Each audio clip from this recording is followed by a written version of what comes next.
Well, on November 17, 2020, I was elected president of Peru at the worst possible time you can imagine. We had had 3 presidents in 1 week. The first one was impeached and replaced by the chairman of Parliament, of Congress, according to the Constitution. But he resigned just 6 days later after mass protests. Therefore, we had to elect a new chairman of Congress, and reluctantly, a majority of congressmen elected me, many of whom were my political opponents. And they really hoped that I would fail quickly and then they would seize power. Well, Peru had really a catastrophic situation at that time. We had the COVID pandemic raging. We had no contracts to acquire vaccines. We had an acute shortage of oxygen and of intensive care units. In addition to that, during the pandemic, we had the worst economic downturn in several decades. We had political unrest and social protests, and general elections just 5 months away. Well, as I said earlier, they expected me to fail quickly. I am glad that I think I disappointed them.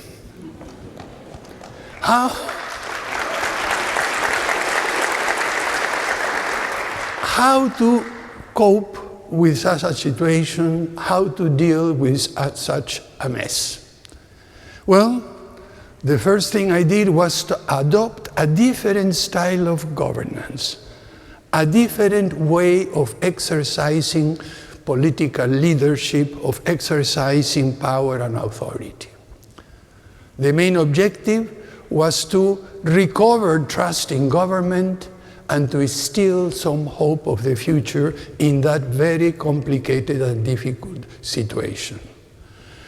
I tried a new style of leadership by empowering others, by bringing people on board, by promoting collaboration and teamwork, by saying things as they were and not as we would have liked them to be, by never promising what I could not deliver and delivering what I promised. Well, as you know, this is a very different way of governing a country. The results were like this. In 6 months, we went from 0 vaccines to nearly 80 million doses, enough to vaccinate 3 times the target population. We increased the supply of oxygen 7-fold. We managed to triple the number of intensive care units. In addition to that, we managed to recover the economy and to break a record in public investment, to contain and manage in a reasonable way all the protests and social unrest, and to hold clean, free, and fair elections.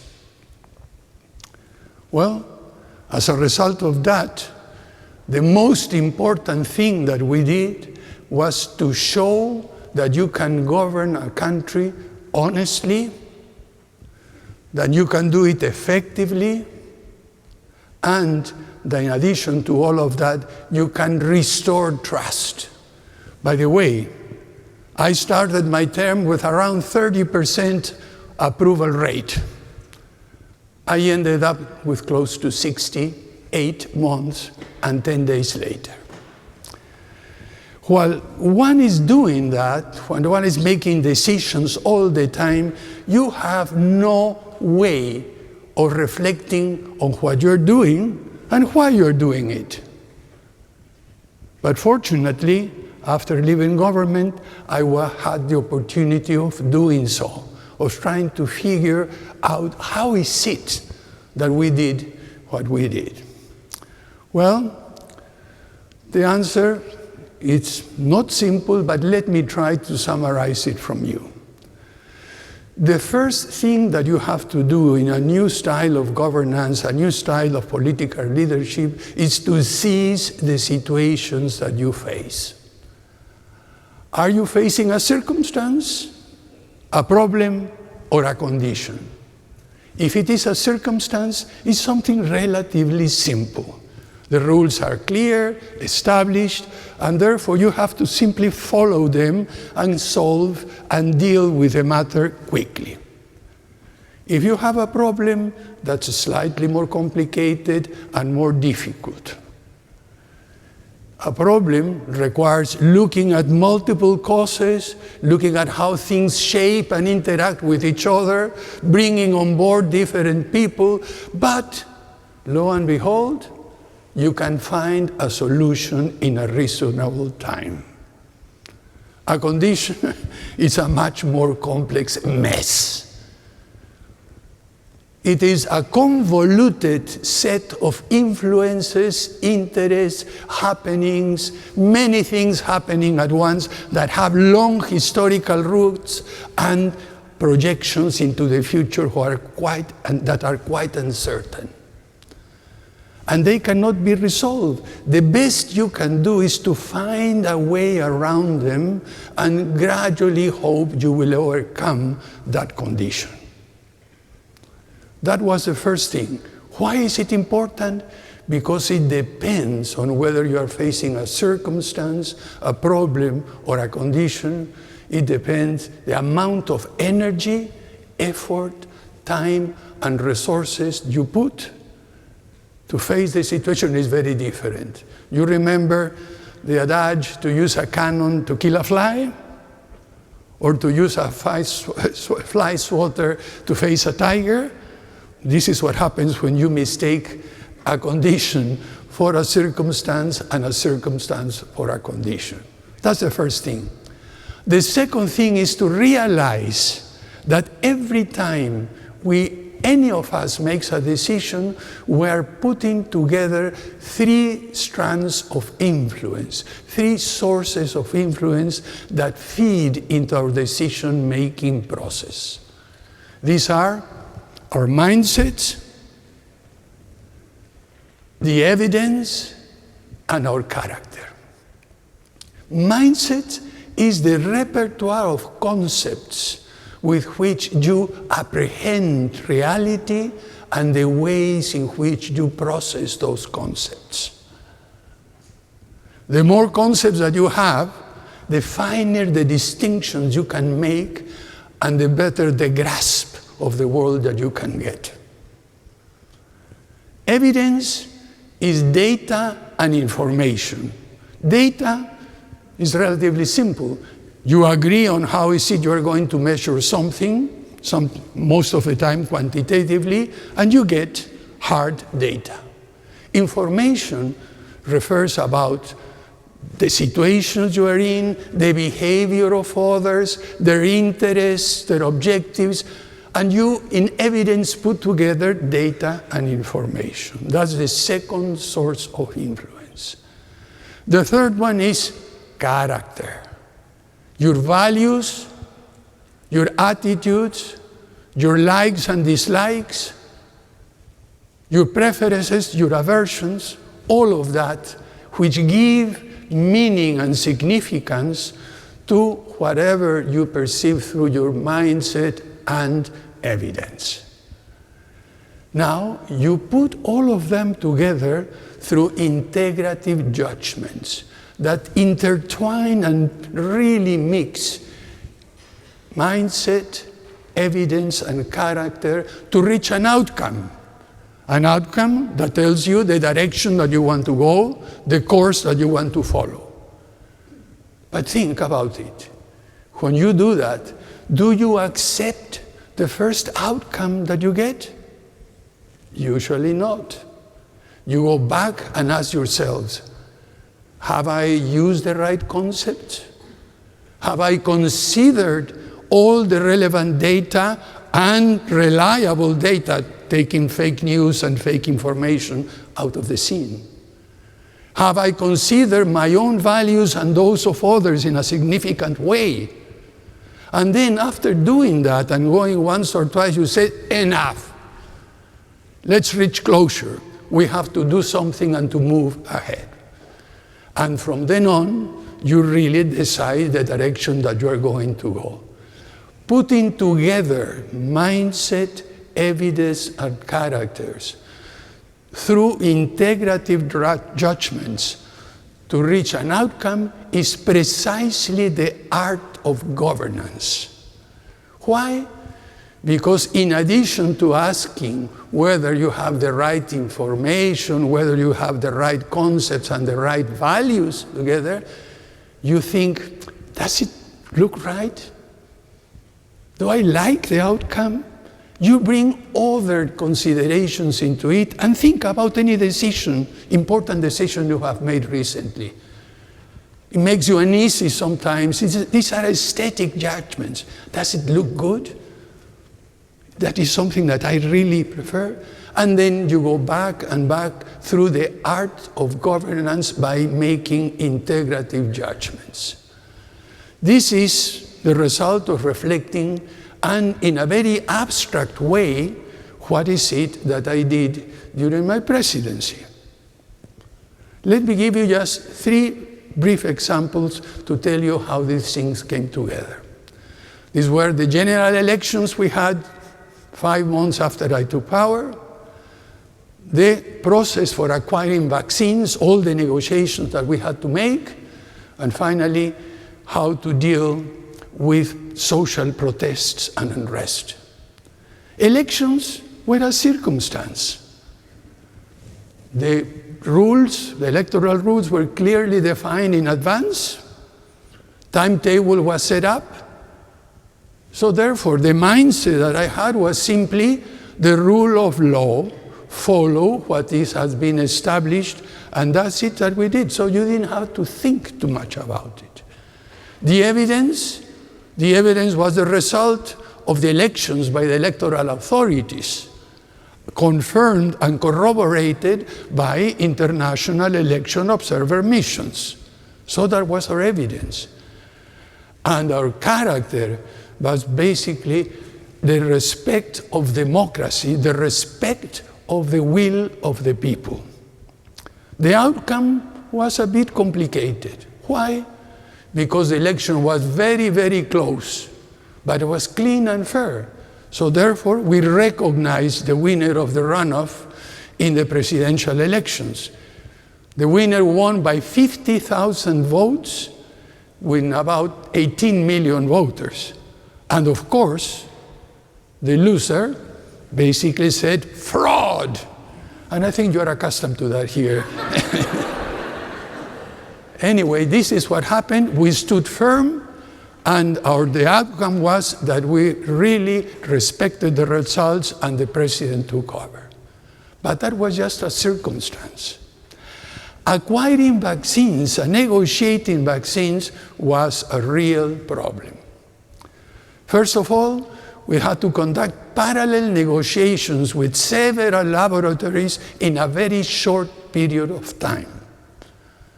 We had to put together a team of ministers and senior government officials to work all the time, round the clock, with people, our ambassador in Beijing, our ambassador in Geneva, our ambassador in London, our ambassador in Washington, plus a variety of other people getting together to really make a negotiation that made sense and could produce results.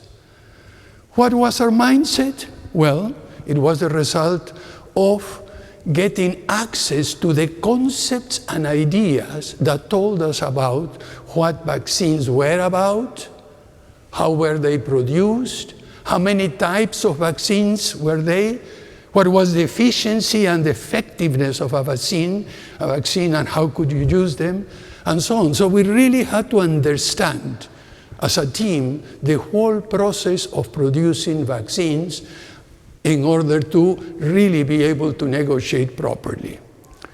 The evidence was the information about the results of the clinical trials of different vaccines made by different providers.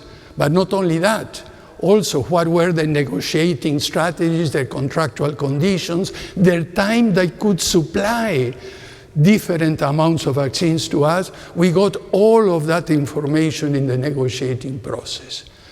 And what was the character? The determination to save lives. Vaccines save lives. And we decided we needed to get as many vaccines as possible in the shortest possible times.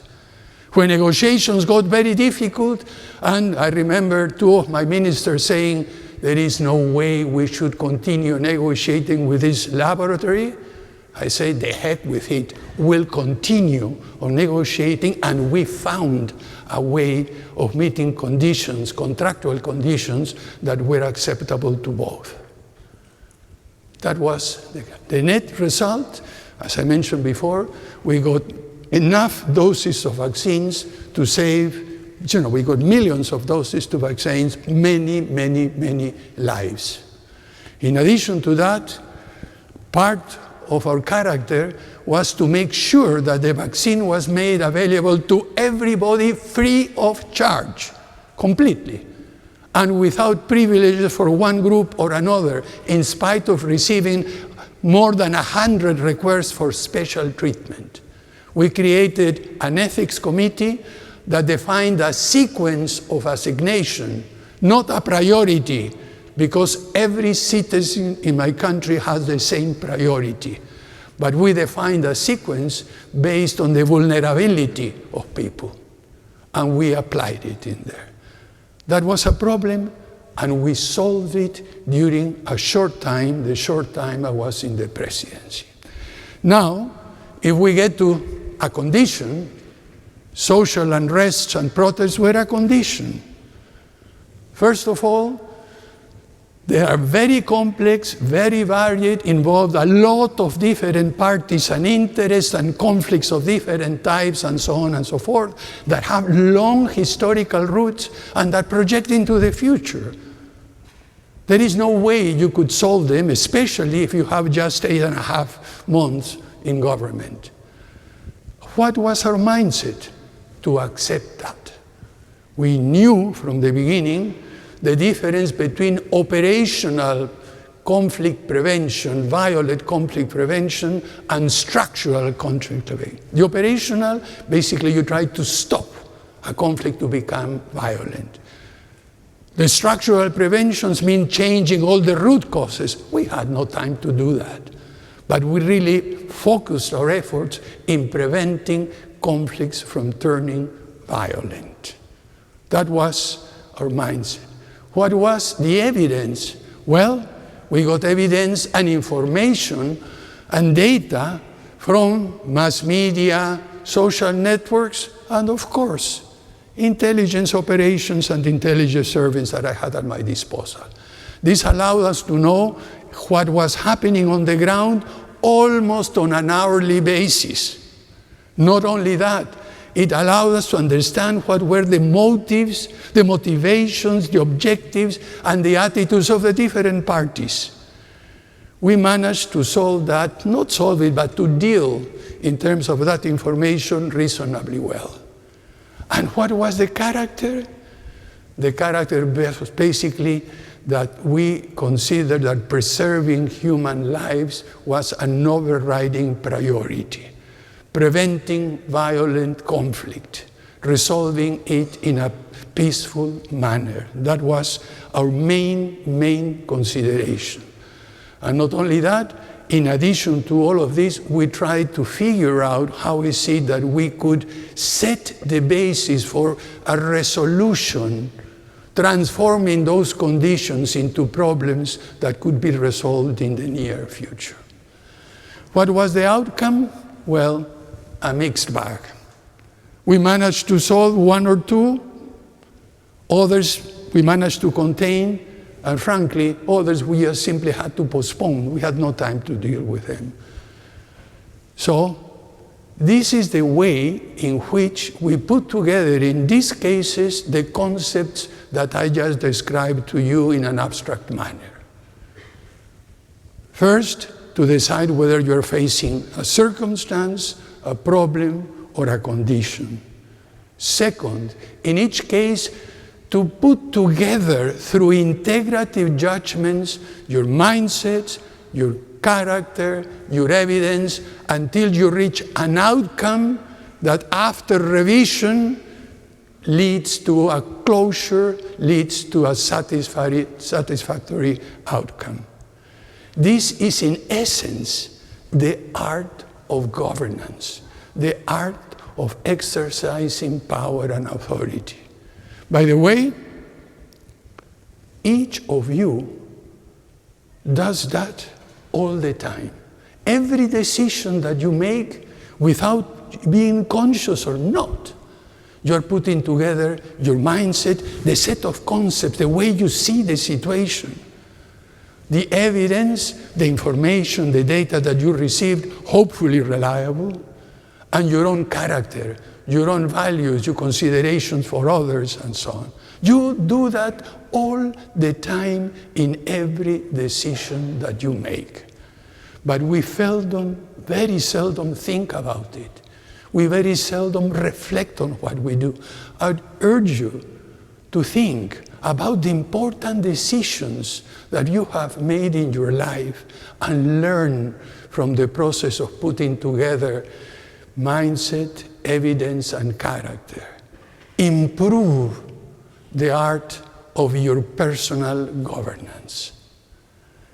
In order to conclude and finish, let me just quote a Canadian philosopher, which I'm sure many of you know, Leonard Cohen. I used to play his songs and sing them when I played the guitar while I was here at Penn many years ago. In the introduction to his song Anthem, a beautiful song, Leonard Cohen says the following words: "Ring the bells that still can ring. Forget your perfect offering. There is a crack in everything. That's how the light gets in." Well, to govern in this situation, to govern now, in these extremely difficult times that we are living in, basically is to try to find the cracks through which the light that can illuminate the darkness of our political time and let the light come in and illuminate it. This is what the art of governance is about in our time and age. Thank you very much, Madam.